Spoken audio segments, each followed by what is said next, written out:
we're going to bring into the studio somebody that I cannot wait to speak to. You cannot wait to speak to. One of our true progressive leaders here in South Florida and thankfully in Tallahassee. Yeah, let's be clear. Like in Florida, the job of somebody who is a Democrat in our state house is brutal. It is. It's like a nonstop beating of sorts because it's so disproportionate. So anybody who's a blue that goes there is really fighting an uphill battle. Even the blues that are the centrist blues, I mean, it's still rough. But Shevrin is somebody who speaks truth to power and has done an amazing job, not just being blue, but being the correct shade of blue. So we're really excited that he's here. Hi, Chev. Hey. Good evening. How are you? I'm good. I was trying to get my earphones to work, but for whatever reason, my earphones are not cooperating tonight, and my dog is barking. So that's okay. Well, your dog will be. My dog will be scratching at the door. So what's going on? How has it been getting back into session? Yeah, it's been good. So going into our first bit of committee weeks has been very interesting. And bills hadn't come out just then, but now as we're preparing for March 2nd, when session is going to start, we got some bills that's coming out that is going to become very interesting over the next couple of days. So it's been a lot of work over the last couple of days, weeks. So tell us, like, what are the big things that you're working on this year? I mean, I don't think people understand that there are so many different things going on. I mean, you have to focus, you have to sort of prioritize and also have a certain realism as to what's going to actually be able to work, right? Yeah. So like, what are the key things that you're working on right now that you're feeling really positive about? And if you could definitely talk about the eviction bill, that would be great. Yeah. I appreciate that. So I've always jokingly with my office shared with them that I don't have the luxury of going to Tallahassee and just being the constant bomb thrower, right? Because I do realize that one, representing the largest Black district in the state and the third largest Black district in the country. Wow. I can't afford to just be the bomb thrower because there's a avenue to where I must take that makes sure I bring resources that we need in that district back home. Understanding that I would not compromise my values for that. So that's why, in areas of criminal justice, an area in our, whether it's between our LGBTQ community or whatever it might be, I am a staunch. Not only a supporter, but advocate in those areas. And there are multiple other areas that I failed to realize, such as the eviction bill. Realizing that the pandemic is something that is real right now, to where individuals who had to, whether they're claiming unemployment right now, and they have lost their home and been evicted from their household, and now it's going on their credit. The question now becomes, do we hold that against them, right? If we're holding that against them, how do we hold that mark against them in the middle of a pandemic? And so I've been asking, can we use this time as a hold harmless type of thing to make sure that these individuals, if they want to go out, and when they do go out, they go out to get their next home for their families, so we make sure that we're not using that for them not to be able to move into their next household.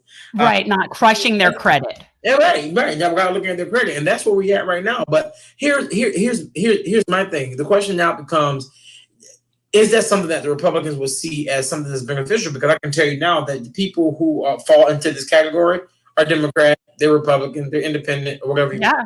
So here we are. Yeah.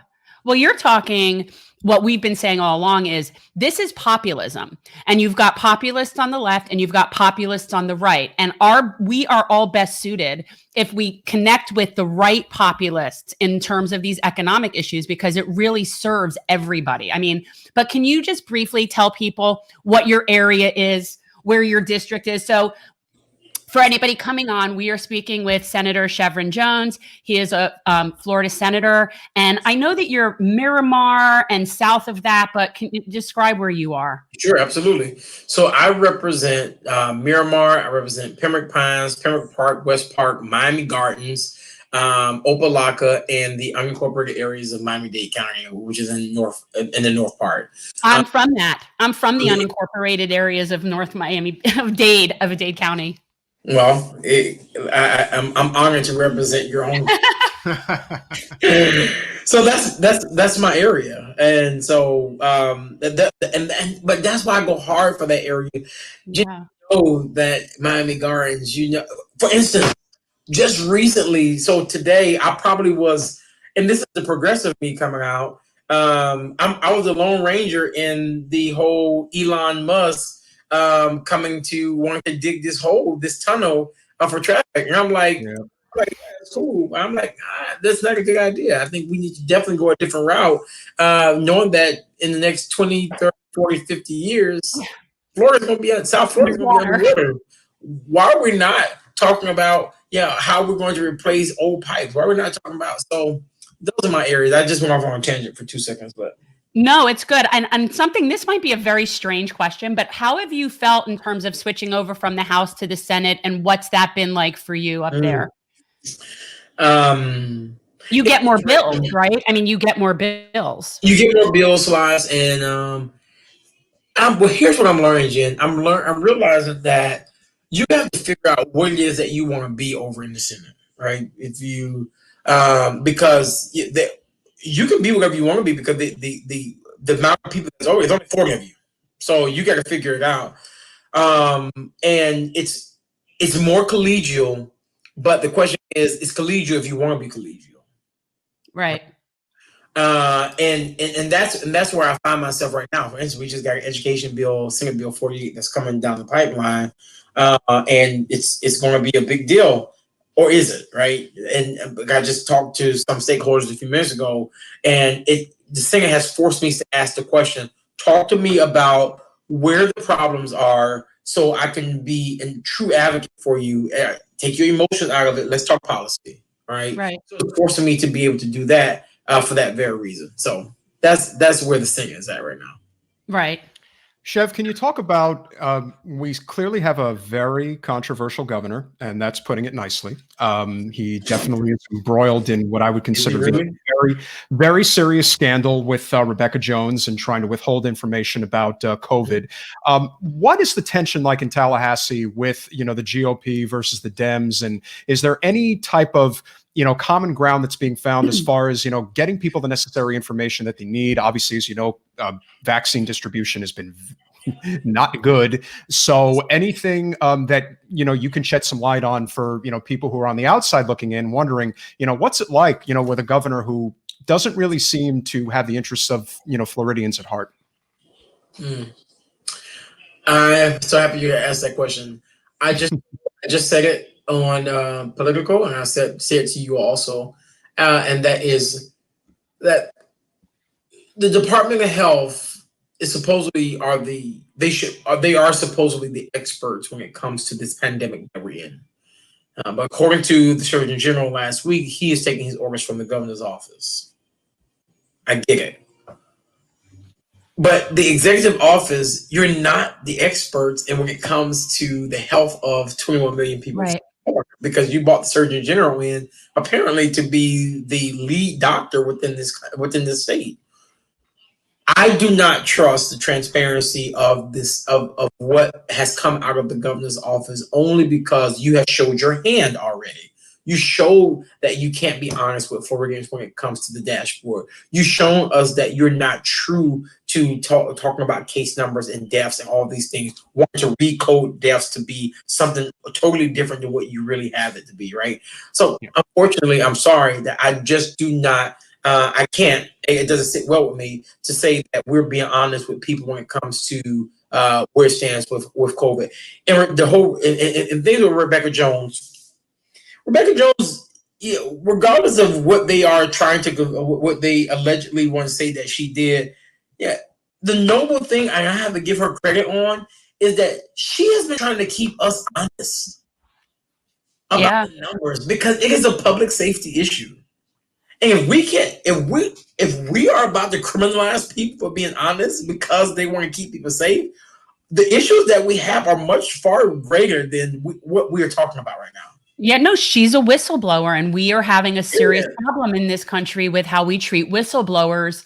And, it's very scary. And I don't think people pay enough attention to that. I don't think people realize what that really means, that if you can really prosecute somebody for telling the truth, that is, I mean, that's fascist. Oh, yeah. I mean, it's really scary. So I don't think people really understand that. I mean, we obviously are big supporters of Julian Assange, and we would have loved to have seen him get a pardon. But the fact that we have this going on the state level is just outrageous. No, I mean, and know this, that realizing that, even as I sat on the Health and Human Service Committee, Health Policy Committee last week, that was a question that I asked the Surgeon General. And the reports that you've been doing, why haven't we seen a report since October to talk about the truth when it comes to not just the COVID numbers, but just even in the dashboard you're speaking of? Jen, hear this. Last week, the state of Florida released numbers, but the numbers were not consistent with what was reported. What was reported by the hospitals. That's a huge issue, and that's the problem that I have when it comes to the state of Florida right now. Always talk about us being transparent about our numbers. Yeah. Chev, if you could check your audio real quick, it's kind of something got fuzzy. Got a little botchy. I'm not sure if there was any issue there. Like your microphone or what you're talking into. Oh, you've got it in the earpiece. Hold on. See, when you put it in, then it. Can you hear me? Now, that was good. Yeah. Okay, perfect. Here we go. Perfect. Yeah, that's good. So I want to ask, because I know he's he's a pot stirrer. That's probably the nicest way I could say it. But GOP Representative Anthony Sabatini wants to rename Route 27, I think, Donald Trump Highway. Bloody 27. Actually, you know what's funny is, I don't know if you're familiar with that, Shevrin. You're a little younger than me, but that was always the name. Like when my dad was growing up down here, I mean, he actually remembers I-95 extending all the way south and merging into US 1. But like 27 was always called Bloody 27 because there were so many trucking accidents. And it was just like, like kind of how Alligator Alley used to be one lane each way. And 27 was brutal. But now we got a situation where this representative, who is as MAGA as it gets, wants to literally bring a bill to the floor right now to rename Donald Trump Highway. And I'm just thinking, first of all, we've got so many other problems to deal with right now. But I want to know, is Sabatini an outlier, or would you say that he just happens to be very loud? That's just silly. Would you say a lot of the GOP members are like him? We're in the middle of like a major depression and a pandemic, and they're wanting to rename highway. Or would you say that he's kind of like, all right, he's a little bit on the showman side of things when it comes to they have nothing better to operate. Do. Yeah. Well, although is that really different than renaming Dixie? Fair. Well, here's what I say, and it's probably won't be a popular statement, but Sabatini does not speak for the Republican Party, and for the Republicans who I am close with, who are moderate on a lot of social issues and other issues, trust me, they don't align with him. They might align on a lot of other different things, but not right. Right. Good. So they're not prioritizing renaming 27 and this isn't like their this isn't their like big mission. So that's a great segue. That's a great segue on what would you say are some of the issues that the Florida GOP are receptive to that perhaps we could be actively working together to find common ground maybe even on? Environmental stuff, because I know I became acquainted with some of the local Republican clubs because we were against fracking in the Everglades. So like I actually made some friends over there, and I know that they're very into Everglades restoration. So I'll be honest with you. Two things what Jen, you just said. One of them that we can work together on: environmental issues. Yes, it is a big factor because, truth be told, Republicans here, well, those who are the smart Republicans who are thinking with financial sense, they understand that if we don't take care of our environment, we lose dollars from that because no one will want to travel here because of it. We get it, right? But even criminal justice, but then the second thing is criminal justice. Yeah. The criminal justice reform is another thing that Republicans we work together on. But, and I've said this with my colleagues before, I'm happy that you want to get people out of jail. But if you're not going to rehabilitate and make sure that they don't recidivize, that's the problem. You can't say that we want to make sure that we get individuals outside of the system because you understand that the system is costing the state too much money. But when they come out, you're not giving them the opportunities. Well, you're really not solving the issue because those people are going right back into the system. Because if you're going to keep things on them, such as they can't buy a house, they can't get a job, they can't do all these things, all you're doing is still creating a cycle where these people still don't have access. Well, we want to keep them in the system because it's very profitable to keep them in the system. And actually, one of the things that I'm working on right now with my friend Mona Lisa Weber is we are going to be doing 15 pro bono early termination of probations that we did in honor of Martin Luther King's birthday. She did 15 for the 15th. So, and one of the things that we're doing is also creating a diversion program in this community garden, in this whole educational garden that we're putting up in Liberia. And I don't know if you've heard about it, but I'd love for you to come out and check it out sometime. It's really cool. I mean, I know it's out of your district, but it's really cool. And what we'd love to do is have that be one of those things that helps people transition out of the system. And in fact, some of the people that we're going to be helping get off, one of the things that they're trading for pro bono is they're going to come and volunteer in the garden. And this is like this opportunity also to also have like mentoring and life skills stuff. And it's just really cool. But that is the kind of stuff we need. We don't need to just let people out if they've got nothing else to do with themselves, because then they're ending up right back where they came from. Right. No, you're 100%. Yes, I will come. I want to visit because I think it's very cool. And it sounds like what you're doing is something that needs to be modeled in other places. But along with that, you just hit the nail on the head. You just letting people out of jail because you're trying to save money means nothing if you're not trying to make sure that they don't go back into the system. Yeah. We're speaking with State Senator Shevrin Jones, who represents South Broward and Northeast Miami-Dade County. Senator, right now we don't really understand. I think most people don't fully understand what goes on in Tallahassee as far as how our tax dollars are allocated. Where would you say is an area that the GOP is allocating money that probably is not in the best interests of the people? And where would be an area that you think our tax dollars would be better suited to be used? Education. Well, thank you. Just saying, I know it's crazy. If there's one thing we definitely missed with having Gillum as our governor, is education would have been doing infinitely better with him than with Chad DeSantis. That's for sure. Jen just called it out, but where we're spending our money more than in places where we're spending our money where we shouldn't be spending our money and that is giving the tax breaks to big businesses the way that we're doing. And hear me, and let me say this, right? If there was an equal playing field for our small businesses, maybe this might not be the conversation that we're having, right? Right.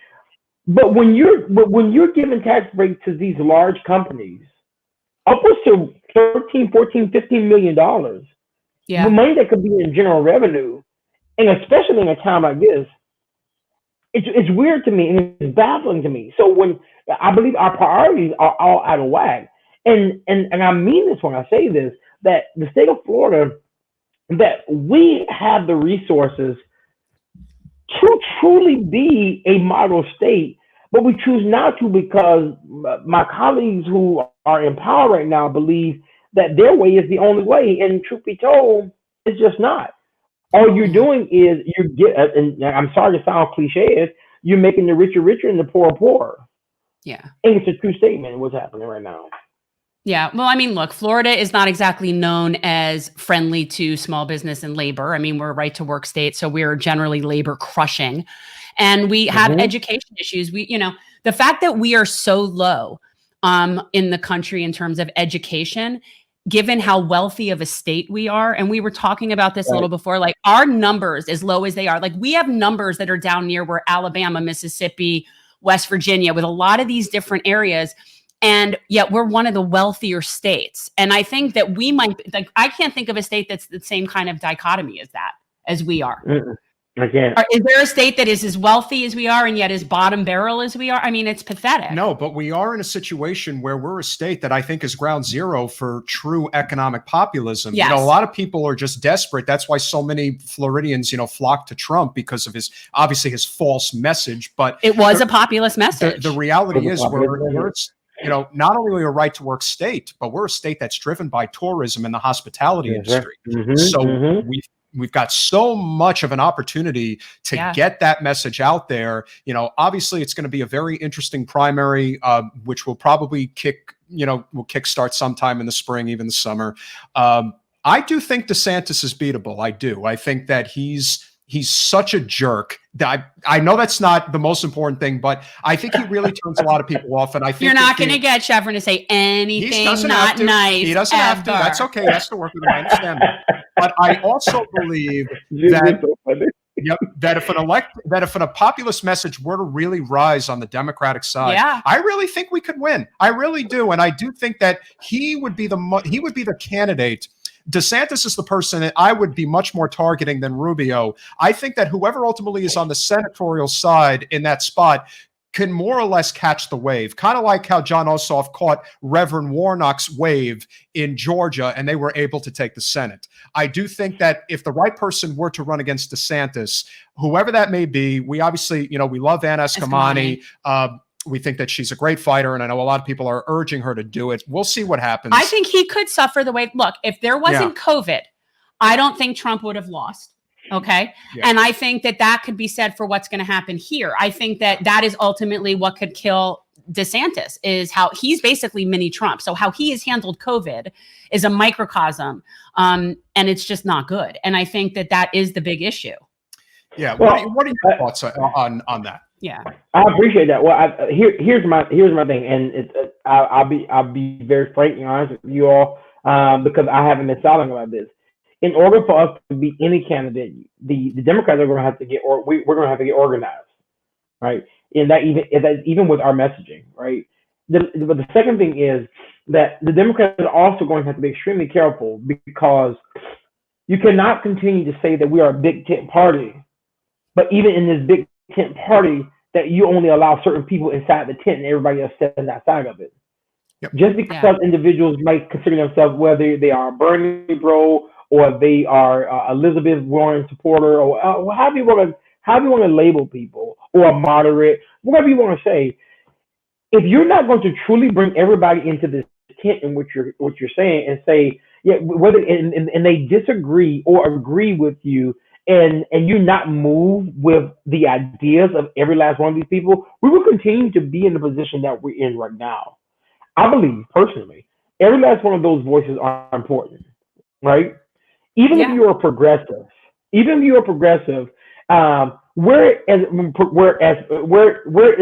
in all of the progressive values where we might disagree with the moderates are. Do you sit the moderates out? Do you sit the progressives outside of it because we don't agree on that issue? If we're trying to get to the same place, where can we agree on to say, let's win for the greater good? That's where our problem is at. We're so into labels and teams. And, I generally try to stick with policy. And when you talk with people on policy and you get everybody that you can get on your side for whatever the one issue is, whatever that is, let's say we can get everyone on our team for the environment, then let's do that. We don't need to agree on everything. I don't need to agree with you on abortion for us to work together on, ending fracking. I think that we really are so much better served dealing with policy and not labels. And I find that the tribalism of the state party, and especially here, even locally, is just such a turnoff to so many people. And it is not inclusive, and it is very cliquey, and it is very, it's just not appealing. It's counterproductive. It is. It's very counterproductive. And and it's a problem. And I also think, and as somebody who would be considered, I guess, progressive, I'm not into labels, but to me, if somebody is properly representing their constituency, and this is something that goes back to, and I can even be specific, if somebody represents their constituency, but it's a decision, let's say, that you would consider to be an anti-choice vote, right? But said person is properly representing their constituents because that's a conservative area in terms of choice issue, whatever. Then coming along with this sort of like, we're the white liberals, we're gonna academic elitist, we're gonna save you from yourselves. That's a turnoff to people. And so there's this thing in the Democrats that, especially I think with people that are even more centrist, that they're really not open to considering that maybe other people might be right about what they think too. I like how you said that. Period. That's not funny to say. Jen, you said that there's nothing for anyone else to say. I think that's what we're at. And someone in the comments just said something. Everyone wants to label everyone else and has different definitions of those labels. Yeah, I think it's a true statement. It is a true statement. And the truth is that we're all labeling each other as to our understanding of what that label is, when no one's getting clarity of the label. And so therefore everyone's walking away or walking the streets with that idea of what they believe it is, and no one's getting understanding of none of it. And then, of course, you think about one of the biggest issues we have in the state of Florida, outside of obviously the environment and the economy. We have been desperately, we've obviously been feeling the effects of, Rick Scott's, destruction of our state for so long. But the ability to do Medicaid expansion and the necessity that is for so many seniors, among other things that we should be fighting on, we should be talking to everybody about the importance of Medicaid expansion, because that is something we can control at the state level. If we're going to get Medicare for all, that's going to come up in DC. That's not something we can control here. But if we had the ability to really start explaining the importance of having Medicaid expansion and how it's actually a cost saver, not a cost, that is something to me where people really have to recognize that the reason why we're so divided politically is because wedge issues always win the day. You're not going to, and as a member of the LGBTQ community, they are always going to use that as a crutch to not come to the table. They're going to use abortion as a reason not to come to the table. And of course, in the state of Florida, they're going to use the issue of the Second Amendment as a means to not come to the table. If we find a way not to fight on those issues and fight on the ones that affect us on an everyday basis, I really do think we can make things happen in the state. I really do. I think we do need to have that sort of like come to Jesus moment of, wow, we're really not as different as we think. Yeah. Well, that's the populism. That's what we're trying to do, is get everyone to realize, like, there's really only two teams. And unless you're the person in charge, you're on the other team, right? So that's our team. Exactly, right? Like, who's on that team? Most people. I think there's probably like 60 people on the other team, and then like a few billion people on our team. We want to not just have to, we want to not just talk about politics. And obviously, Jen and myself, we've obviously tried to do our due diligence since our campaign that she ran for Congress and focus on things like Gen Core, which is service to the community. Are there any projects that you're working on right now that you're doing locally that, we can share with our audience, and, maybe we might have the opportunity to collaborate on as well? We're creating a volunteer army. Yes. I appreciate that, and I'm going to come back to that. I just want to say one thing about Medicaid expansion. Senate Bill 698 and House Bill 341. Representative Nick Durant and I are running a access to healthcare bill. That's the title of it. We recognize that over 700,000 Floridians are without health care right now. And we get it because we have been advocates for Medicaid expansion for so long. Our hope is, if we take a different route in doing it, someone like myself who worked well with the Republicans on the other side of the aisle, same thing as Nick Duran, how can we use that to leverage to give facts, right? Yeah. Messaging facts, right, Jen? Hear this. Right now, the polls have shown Republicans and Democrats alike both agree that individuals should have access to health care. Yes. It is a proven fact. And so what we want to do is show the Republicans that this is not a Democrat-Republican issue. People want to be healthy. Right now, people are using the emergency room as a tool to get health checkups. Yeah. Because they lost their job, they lost their health. Which costs us infinitely more money, and it costs us more. This is one of those things, again, where we're like the richest nation in the world, and yet we have the worst healthcare outcomes. And that is obviously exponential for minorities, women, female minorities, have the worst health outcomes. Oh, you just said it. And it's just insane. It's, again, we're at the bottom, but yet we have the ability to do this, and yet we've all been brainwashed to think we can't afford this. But what people don't understand is that people are expanding Medicaid is socialism. Okay, talk to me about this. You have charity hospitals. So where these hospitals have to take care of these patients regardless if they go to the emergency room. Who's paying for that? The taxpayer is. So guess what? You're already paying for it. So what are we talking about? I know. What are we talking about? I know. People don't understand it. I try to explain it to people especially when they go with your taxes will go up, argument. And I'm always like, if you were to take your premium, your deductible, and your copay and add that up for the year, and you were to label that your healthcare tax, whatever that is, that's what that is. You're already paying it. So your actual tax, yes, your taxes might go up for certain people, but that's going to be infinitely less than what you're already paying in your own healthcare tax. And it's so clear. And the messaging has been so wrong. And a lot of that is because of corporate Democrats that are not helping get the message out. They are basically standing there as gatekeepers between the message and the people, and then acting like, but it's the Republicans. And so now they're gonna have to actually put their money where their mouth is. Like, they're gonna have to actually put up or shut up now. Shevrin, could you talk briefly before we get back to the local activism about what it's like in the halls of the Capitol dealing with corporate lobbyists?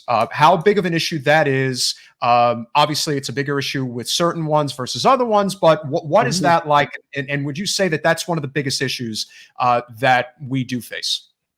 Well, truth be told, I'll be honest with you, that lobbyists are what you make it, right? Because at the end of the day, if lobbyists, if you're using the lobbyists and saying that I'm using a vote to actually pay you back, then so be it. That's where it's at. Whereas someone like myself, you can call my office and they can tell you the truth how I operate with that. Yeah, I am not at all. I am not going to give you an answer in my office on whether or not I'm going to vote for a bill that you're supporting just because you gave me a donation. I don't care who you are, because it just doesn't roll like that. And I repeat, the district that I represent, if your values of what the company that you represent does not align with the people who I represent, I'm not voting for it. Right. Now, there are some people who they believe that, I'm going to vote in favor of lobbyists who I support. And let me say this, because I'm no fool. There's any legislator who say that I can't or I don't talk to any lobbyists because lobbyists are X, Y, Z. All lobbyists are not bad. Sometimes you have to depend on that, especially in the Senate. You have to depend on some of them to give me the information, but I do it different. My office will tell you, I ask lobbyists, lobby me from both sides, from your client and from the other side, because that helps me to make the better decision when you get out. But I'm more interested in you lobbying me from the other side, not from your client, right? Talk to me about that. And so corporate lobbyists, is it a problem? I can only speak for me, because I don't. Not a problem for you. No, I can only speak to what I make of it, right? There are other individuals, in all fairness, how they handle lobbyists is they use lobbyists to their advantage, and they coalesce for them to do what they paid them to do. Unfortunately. Yeah. You know what's interesting? I actually went to law school to be a lobbyist. I decided I was working for the state of Indiana business, the Chamber of Commerce. And I was so into the whole legislative process and watching the lobbyists and everything. And I decided I was going to go to law school and be a lobbyist for nonprofit. I thought, okay, I'm going to work for the Innocence Project or, something like that. And so it's funny, but and I am not anti-lobbyist. I think that it's very important because when you go to Congress or you're in the state house, you're not an expert on things like farming or education even or whatever, like everybody.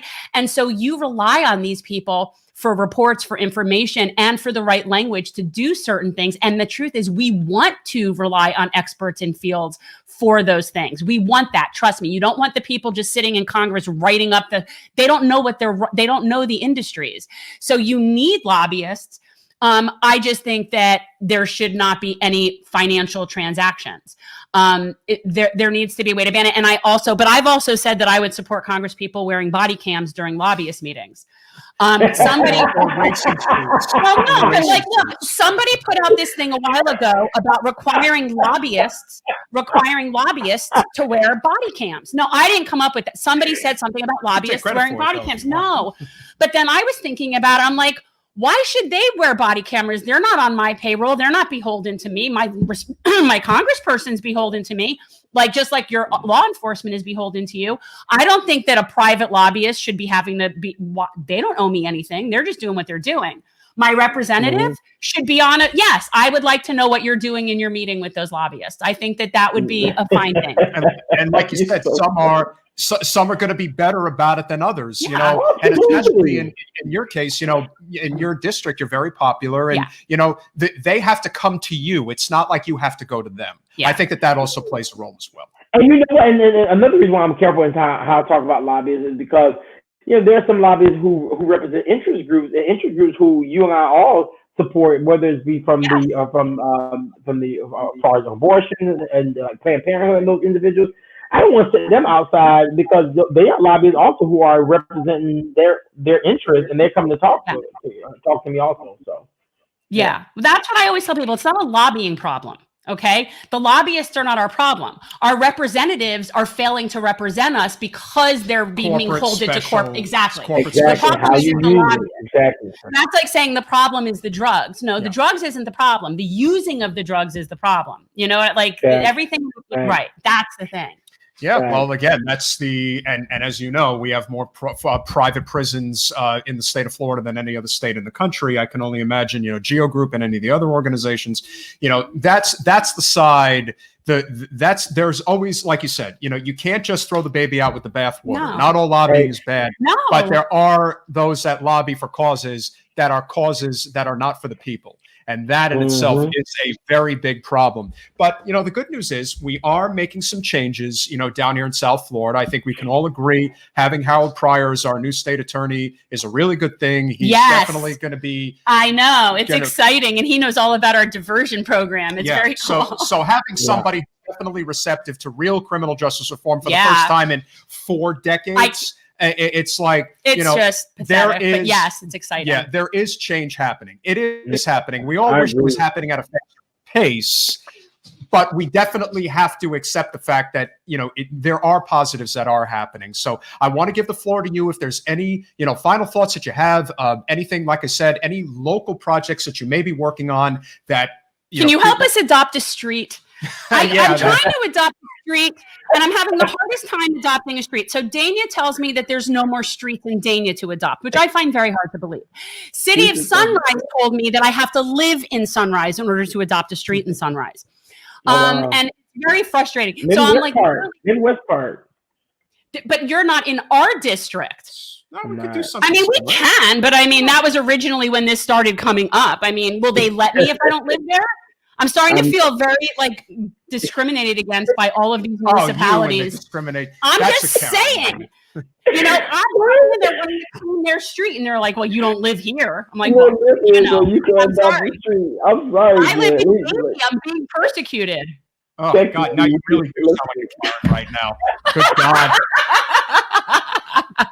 Yeah, we gotta draw them back when they're getting a little too when the white privilege does come out in some spots. So got to say that's not one. But yeah, if there are any projects that you are working on, please share, because we would love to help if we can, or want to let people know about it locally if they can get involved. Yeah, I appreciate that. So I'll say this. As you asked, what some closing things I want to say. One, you made mention of Harold Pryor, and I'm happy that he's in the position that he's in.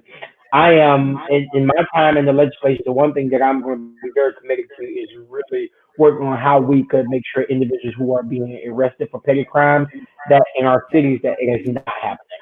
That is a huge issue. I think that as we're talking about criminal justice reform, it starts there, because you have Black people who have been and brown who have been arrested for petty crimes in cities, who have ordinances who allows for diversions from individuals being able to go into prison or going to jail, but yet still it's good for some, but it's not good for others. And the others are your Black and brown community. Right. So they're doing broken windows policing. That's basically what you're talking about. Like that word. Yeah. Yes. Taken. I'm gonna use that. Well, no, it's not mine. That's from oh my God, it's been a while since, like, during the BLM protests, and I'm losing my mind. I'm an old pothead, but I'm trying to remember. There's a group. It's the something that we support. It's on our webpage. The something. It's like the policy. The what is it? Well, I know what you're talking about, but basically the idea is they have spelled out. It's the idea, and again, we live. Oh my God, Kyle Klinsky talks about. Yeah, well, you know how Florida is when you have one community that is struggling mightily, and then right next door is a gated community of privilege and all that. And rather than worrying about the fact that you have innocent people being killed in the streets, people are getting upset because windows are being broken. Like, that's more offensive to them. And that's one of the biggest issues with criminal justice reform. Campaign zero. Campaign zero.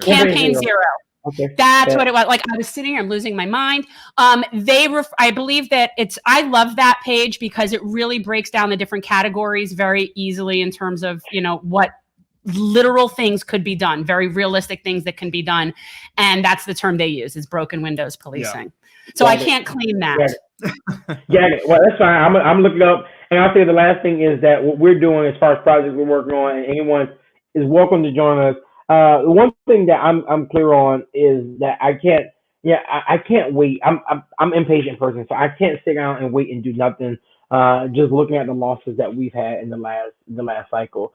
And so, myself and my team, we have already started canvassing again, not for me, but really getting people civically engaged within this district, giving them information on elections that's coming up, letting them know, giving them contact information, and also leaving door hangers based on if people want to register to vote. We're doing all of that. And so if anyone wants to get involved with that, they can shoot me an email, just shevrinjones@gmail.com. We'd love to come walk with us on Saturdays. We walk for about 2 to 3 hours, and we do it every Saturday. That's really cool. So you're just canvassing. I'm just canvassing. That's okay. It didn't happen. It didn't go up. It just looked on our screen. We still do. We do small business canvassing at least once a week and go around and just promote small businesses. And then now I'm getting to where I'm like doing service twice a week. So I'm just trying to have a schedule. I really like a schedule, and I feel like it's been very erratic since the campaign. So I'm trying to get a schedule. Yeah, we've got some, so obviously some good projects in the works, but being able to. A lot of times people get too caught up in what's going on at the tippy top. It's what happens at the local. All politics is local. So important. And so if you really want to make that change, especially because the GOP has dominated the state for over 2 decades now, they never stop campaigning. Ever. So if we get into more of that idea of, we're not necessarily canvassing for a candidate, but we are canvassing for a cause. Yes. You want better health care? You want the environment? Wouldn't that be good if the party actually was working on their platform? And if they're not, then we do it our way. How about having a platform? Do they even have a platform? I was supposed to be on the state platform committee for the Progressive Caucus. No one ever called me. There was never a meeting. There was never anything. So I don't know what they were supposed to be doing. Which is exactly Is there a platform? I don't even know.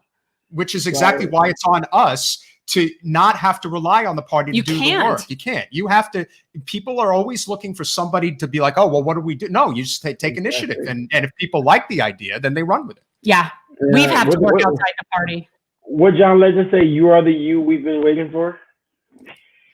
That's nice. Hi, Christine. Yeah, we have a lovely lady who Christine Oliva. See, it's sort of like a mini Miramar Library reunion. Yeah, well, when we'll see. And again, for people who don't know, first of all, I have to just say this while you're still here, Shevrin. So during early voting, okay, there are certain sites that are more, let's say, festive than other sites. Like there are certain sites that are very reserved and very you go into, let's say at the Westin, you go to Westin and it's a very it's very demure. It's very, you go to the Miramar Library. People do not understand. You're not going to be bored. And there's really good food spread. Yeah. So for anybody ever going forward with early voting and you're in Broward, seriously check out the Miramar Library and Shevrin people put out a spread. It's a spread between you and Marie Woodson and Brian Johnson. Like it was insane. The food.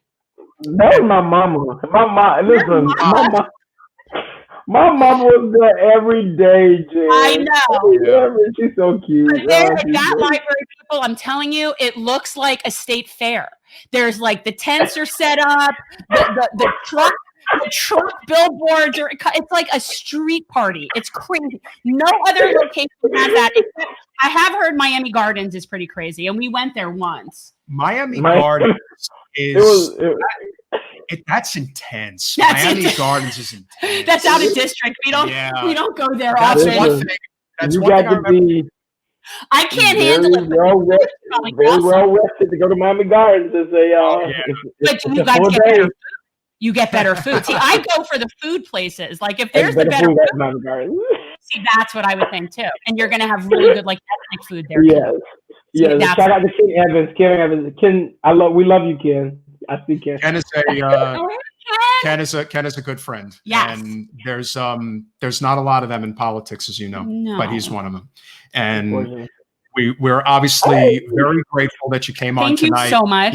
We're definitely with y'all. Yeah, no, we definitely love to have you again. We definitely, obviously we'll have further conversations. I'm sure you guys will, about other projects going on. So yeah, like I said, we need to be more informed. We need to know what's actually going on up in Tallahassee. All too often, people are just way too concerned about, don't know. The election season. We have to get past that. We have to be more concerned. That's kind of what we're doing here. That's kind of what we're trying to do. I mean, I'm always transforming politics into service, but that's what generational change is transforming politics to service.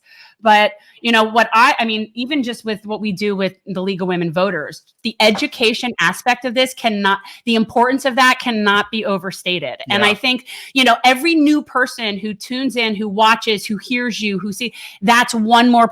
I think that's the snowball. That's the snowball. And that's what we're trying to do. Yeah. Well, thank you. Listen, I'll tell you this. No, I say this. We should do a canvas together one weekend. Let's just go out and canvas. I'll be canvassing in my area.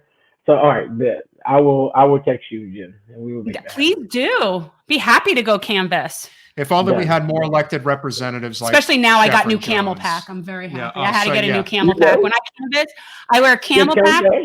I wear a camel pack, and I also put in an ice pack that sits up against my back, keeping the I have got it down. And now I have the proper tool to dry the camel pack. Like I am ready. If there's one thing I learned, that the heat can be unbearable, but you must have water. Hydration.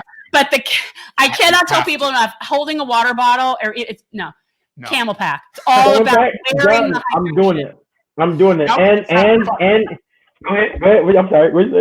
I was just going to say, now we just have to find a small business locally in either Broward or Dade that does camel packs. Be like, hey, if you got them, that's where you got to go. I would. Look, I'm just saying, that to me saved me. I could not have done what we've done. I couldn't. It was too hot. And wearing an ice pack on my back was, canvassing in August is not pretty here. I'm going to tell you something. I'm going to say this. Two things. One, Ken Evans said he wants to come with us. Ken, I'm holding you to it. I'm gonna text you when it's happening. Ken's gonna bring meat or what? It's not so bad now. But no, that's why he's going on it now. It's January. It's nice and cold outside. Last thing is this: we went last week. On Monday, we did a with Councilman Robert Stevens in Miami Gardens. They passed out PPEs to communities in Miami Gardens. Oh, cool. Let me tell y'all something. We were walking. I had an anxiety attack because I remembered canvassing for 2 years, and I told them, I said, I don't care. I can care less of them. We're just passing out PPEs. I just feel that we are doing the same thing, like I'm trying to get elected all over again. It was rough. Yeah. It was rough. Canvassing is harsh. it is. Oh, it's hard. It's harsh. It is, and Yeah. and you have to be comfortable with rejection. It's a hard. You gotta Goodbye. And especially with COVID, it's even worse. Yeah, It is. nobody wants to talk to you. We're definitely, but we're fighting for the right causes, and that's the most Yeah. important. All right, everybody. If you're lucky enough to have Shevrin Jones as your representative or your senator, He is my state senator, and That's really vote, cool. I did vote for you. You know, it was a And I hard decision. appreciate mine is Lauren's book. I'm sorry. I'm Lauren's book. Yeah. Listen, you're not gonna. We had Senator Pizzo on. You're not gonna get Chev to say anything about Senator Book either. No, She and may nor not would be I. progressive. No. Look. I wasn't being mean. I was just not being as excited. It's just not as exciting. The only thing I could say about Lauren is that I do sympathize with her because anytime you hear her name, they attach her to her father, and that's an unfortunate part of politics. But it is welcome what to it is. life. Yep, it is what it is. So, with that said, thank you so much. Thank you, We Shevrin. really Thank appreciate y'all. I it. appreciate it. I We'll definitely appreciate y'all. talk Bet. Bye, Chef. All right. Bye-bye. Thanks for watching. If you want to support our mission to transform politics into service, please like this video, subscribe, follow us on social media, and consider joining our Patreon, where you'll get early access to our interviews as well as other exclusive content. Links are in the description. Peace out.